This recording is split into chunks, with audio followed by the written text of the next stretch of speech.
Welcome! It's a great day on South of Normal Reviews. Today is Purple Shirt Preview Day. Purple Shirt Previews are where I talk about trailers that I've just watched for upcoming films coming up that I feel I can give you some insight on. I want to just give you my take on what I think the movie's going to be like. Don't worry, I will keep it short. The links to said previews will be in the description below. So go ahead and click those. And before you watch this, pause, click, do whatever you want. But here we go. Purple Shirt Preview number 1. The first trailer I saw was for The Batman, starring Robert Pattinson and a slew of other people. The villains I saw on this one, Catwoman, Riddler, Penguin, all coming back in some form or another. Not sure how I feel about this movie. Studios kind of agree with me because it comes out in March. They think it might do well. Not quite sure, so they're going to put it in March. Usually you get a good crowd in March. You get a good crowd anytime you go to the movies because moviegoers are going to go. But don't know how I feel about this one. I'm going to see it. I'm a Batman mark, so I will be there. Don't know how I feel about Robert Pattinson. Can't be worse than Ben Affleck. Hell, I grew up in the Batman era where Batman had nipples on the outside of the shirt. Like with George Clooney there, just walk around all like, blah, blah, blah, blah. Let me poke your eye out.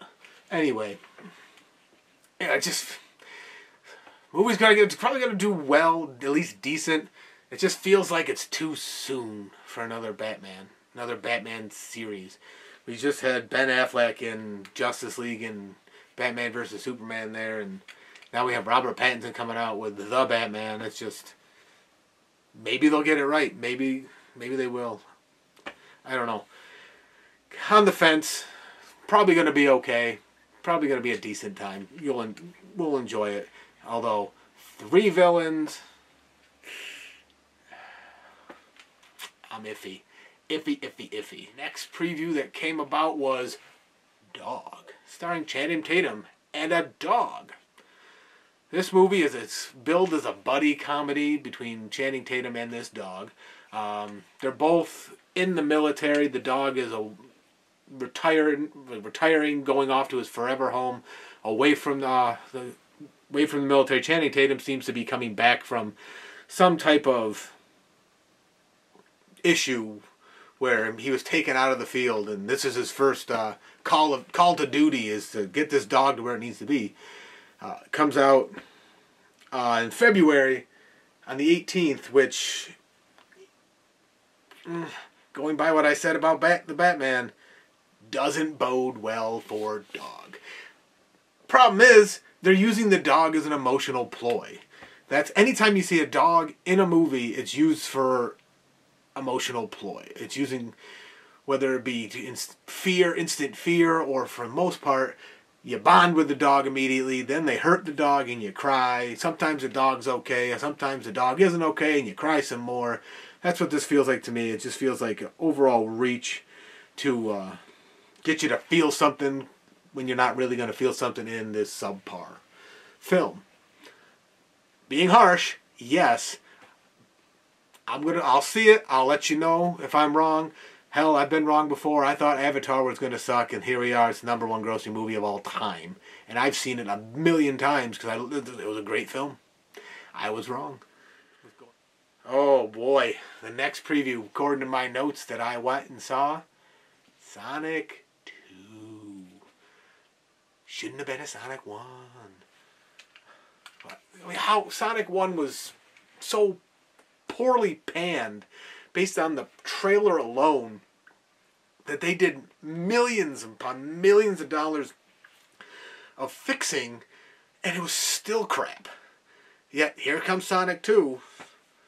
It comes out in April too, so they have a little more confidence in it. They have more faith it's going to make them money, and that's because it's geared towards children. Kids' movies are gold mines no matter what. Very rarely does a kids movie not make money. And that's because they advertise the crap out of it. The kids are jumping around all hopped up on whatever, just being like, I gotta see it. Mom and Dad are like, we're not paying the mortgage this month. Junior's going to the movies so I can sleep. Sonic 2 it is. At least they gave Robotnik the right mustache. They just need to make him fat now and have him called Robotnik a couple times. That's what I loved in the cartoon and the video game. Sidebar, tangent time. 8-bit video games from late 80s, early 90s. Up like Hollywood just can't seem to make those movies right, in my opinion. They always try to make them like the people are in modern times, and they don't really go off into the fantastical world which the video game is set, which is what the die-hard video game lovers want, but they don't do it. For whatever reason, I don't know. That's what they did with Sonic. I saw Tails flying a plane. Sonic's in San Francisco. He's driving a car. Knuckles is in the backyard. Where's Green Hill Zone? Where's that underwater level that made me want to rip my hair out and slap someone in the face with it because it was so hard to beat? I don't know. Sonic 2, it's geared towards children. It's geared to get your money. We'll see how... While we're on the video game tangent, the next preview was Uncharted. Coming out in February. Yikes. Not a lot of faith in this one. Tom Holland, Mark Wahlberg, slew of other people. It's based on a video game of the same name. Not familiar with this one. Didn't really play this one. Little fun fact about me. The better the graphics get, the worse I am at video games because of my motion sickness. I will just like get dizzy and puke all over the place because of the graphics. Same with like basically first-person shooters. Those kill me. And POV movies like with the Steadicam where you're just like following the people around, gliding, shaking. I get so dizzy and sick during those movies. It's nuts. But Uncharted, I don't know how true it is to the video game since I've never played it. Little research I did is they kind of changed some of the characters, but just age-wise. Kind of looks like it's going to be another Indiana Jones type thing.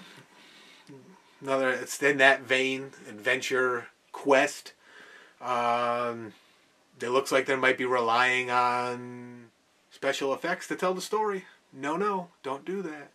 The ending, the pivotal scene in the preview was Tom Holland's character is falling out of a plane, hanging onto cargo, stuck in the net, trying to climb back in the plane. Same with Mark Wahlberg. Someone's coming to get him from way in the back of the falling shit. Instead of getting in the plane, they're fighting. Like, yeah, it's going to make you be like, ooh, this is cool, but what's it have to do with the story? Uncharted, coming out in February. On the fence. Most likely off the fence on the bad side of the fence. I don't know how the fence works. I guess it's not going to be... The final preview. The final one that I'm talking about in today's Purple Shirt preview is Morbius. Yikes. Coming out in January on the 28th. Sorry, Jared Leto. Maybe superhero movies aren't going to be for you. Morbius does not look like it's going to be a good time. It looks clunky, and it looks like Sony's reaching and didn't have Marvel help them as much as they might have, probably should have. They know they got money, easy money with this type of film based on the success of the MCU's and the Spider-Man trilogy, which they own. So they're going to do whatever the hell they want with it because they own it. And it looks like they're just not caring enough to make it interesting enough, like pull you in. Like Jared Leto doesn't entice me to see this movie. Either way, this movie does not look like it's going to do well. It does not look like it's going to be a good time. I'll see it because I'm a Marvel shill, but it looks like I'm going to go in disappointed and come out even right. Just come out right. Go in disappointed so I don't get disappointed. Next movie. So, Ambulance. Saw that preview coming out in April. So, studio has faith it's going to make some money. Stars Jake Gyllenhaal, Yahya Abdul-Mateen from Candyman there. The latest reboot there. It's a Michael Bay movie. So, it's going to not be very well told. It basically looks like Speed in an ambulance where the guy... They can't slow down because the guy's dying and they shouldn't be in the ambulance so people are chasing him and... There's going to be explosions, car crashes, all this fun stuff. I'm in Michael Bay's Key demo still for a little couple more years. I've been in it for about 20 years. And I need to get out of it. Because I hate it. I have hated his demo for a long time. he uses too many explosions and too many weird things, like camera movements, to tell no story and just drag out time. I mean, granted, I love The Rock. I love Bad Boys 1 and 2. Those were great. Transformers is okay. It carried on a bit too much, in my opinion. But Ambulance just looks like, okay, we have some big names in it, some current names. Michael Bay kind of draws a crowd. So it was going to make some money. We'll throw it out there. We don't got to try very hard. Ambulance coming out in April. I'll give you a better review of it when I see it. High hopes do not exist for this movie, in my opinion. This was the first installment of many of Purple Shirt Preview Day. I talked about The Batman. I talked about Sonic 2. I talked about Uncharted. I talked about Dog. Talked about Morbius. And I talked about Ambulance. So those are the movies I saw previews for. Link to the previews I watched is in the description. Give them a peep, if you will, if you want to know more about what I saw and see if you agree with me. Subscribe button somewhere over here. I don't know. Go ahead and click that if you like what I'm laying down. Give me a like. Follow me around wherever I am, even in person. I don't care. I'm not very interesting in person, so just go ahead and do what you're gonna do. See you next time on South of Normal. This was Purple Shirt Preview. Hope you enjoyed it. Thank you guys for watching. Catch you next.